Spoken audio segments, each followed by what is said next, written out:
They were continuing to read the brothers Karamazov. Meanwhile, I spent my time in drink and riot, till the lieutenant colonel put me under arrest for 3 days. Just at that time, father sent me 6,000 rubles in return for my sending him a deed, giving up all claims upon him, settling our accounts, so to speak, and saying that I wouldn't expect anything more. I didn't understand a word of it at the time, until I came here, Alyosha.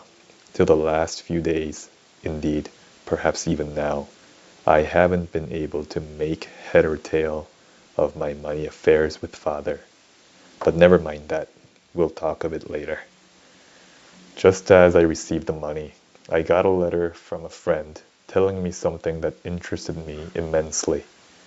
The authorities, I learned, were dissatisfied with our lieutenant colonel. He was suspected of irregularities. In fact, his enemies were preparing a surprise for him. And then the commander of the division arrived and kicked up the devil of a shindy. Shortly afterwards, he was ordered to retire. I won't tell you how it all happened. He had enemies, certainly. Suddenly, there was a marked coolness in the town towards him and all his family. His friends all turned their backs on him. Then I took my first step. I met Agafya Ivanovna, with whom I'd always kept up a friendship, and said, "Do you know, there's a deficit of 4,500 rubles of government money in your father's accounts." "What do you mean? What makes you say so? The general was here not long ago, and everything was all right." Then it was, but now it isn't. She was terribly scared. "Don't frighten me," she said. "Who told you so?" "Don't be uneasy," I said. "I won't tell anyone. You know, I'm as silent as the tomb."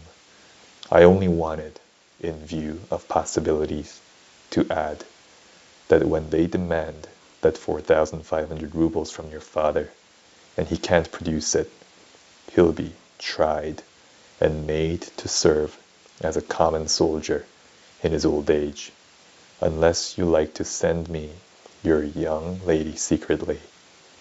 I've just had money paid me. I'll give her 4,000, if you like, and keep the secret religiously." "Ah, you scoundrel." That's what she said. "You wicked scoundrel, how dare you?" She went away furiously indignant, while I shouted after her once more that the secret should be kept sacred. These two simple creatures, Agafya and her aunt, I may as well say at once, behaved like perfect angels all through this business. They genuinely adored their Katya, thought her far above them, and waited on her, hand and foot. But Agafya told her of our conversation. I found that out afterwards. She didn't keep it back. And of course, that was all I wanted. Suddenly, the new major arrived to take command of the battalion. The old lieutenant colonel was taken ill at once, couldn't leave his room for 2 days, and didn't hand over the government money. Dr. Kravchenko declared that he really was ill, but I knew for a fact, and had known for a long time, that for the last 4 years the money had never been in his hands, except when the commander made his visits of inspection. He used to lend it to a trustworthy person, a merchant of our town called Trifonov, an old widower, with a big beard and gold-rimmed spectacles.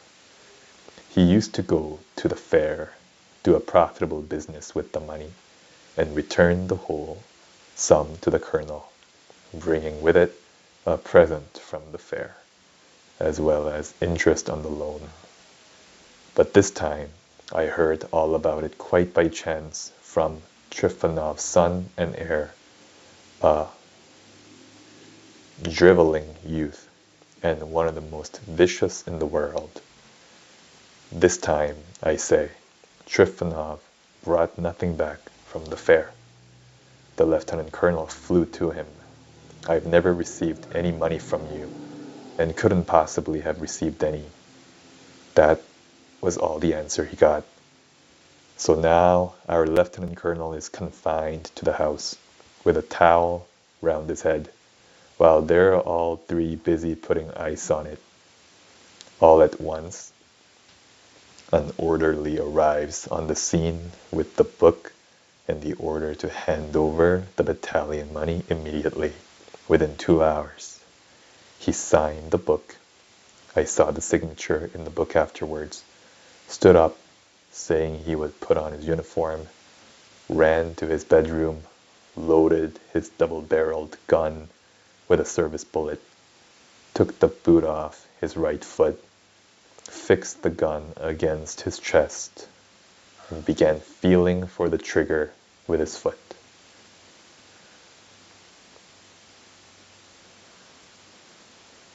But Agafya, remembering what I had told her, had her suspicions. She stole up and peeped into the room just in time. She rushed in, flung herself upon him from behind, threw her arms round him, and the gun went off, hit the ceiling, but hurt no one. The others ran in, took away the gun, and held him by the arms. I heard all about this afterwards. I was at home. It was getting dusk, and I was just preparing to go out. I had dressed, brushed my hair, scented my handkerchief, and taken up my cap, when suddenly the door opened, and facing me in the room stood Katerina Ivanovna. And that's the end of the reading for today. Have a good day.